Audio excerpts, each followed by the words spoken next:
Hi friends, எல்லாரும் எப்படி இருக்கிறீங்க?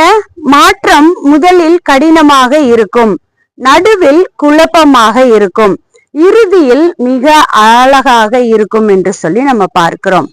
இதயமுள்ள மனிதனை வேட்டையாடுகிறது இதயமே இல்லாத பணம் என்று சொல்லி நம்ம பார்க்கிறோம். மாற்றங்கள் ஒவ்வொருடைய வாழ்க்கையிலும் ஒவ்வொரு கால கட்டங்களிலும் மாற்றங்கள் அவசியம் தேவை என்று சொல்லி பார்க்கிறோம். சில பேர் மாற்றிக்கொள்வதற்கே விரும்ப மாட்டார்கள். பணம் வந்தால் மாற்றம் வரும் என்று சொல்லி நம்ம பார்க்கிறோம்.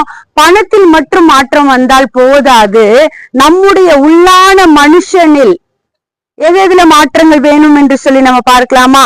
பணத்தில் உள்ளத்தில் மாற்றம் வேண்டும், வாழ்க்கையில் மாற்றம் வேண்டும், குணத்தில் மாற்றம் வேண்டும், செய்கையில் மாற்றம் வேண்டும் என்று சொல்லி நம்ம பார்க்கிறோம். இவைகளில் எல்லாம் மாற்றங்கள் உண்டானால் ஒரு அழகான ஒரு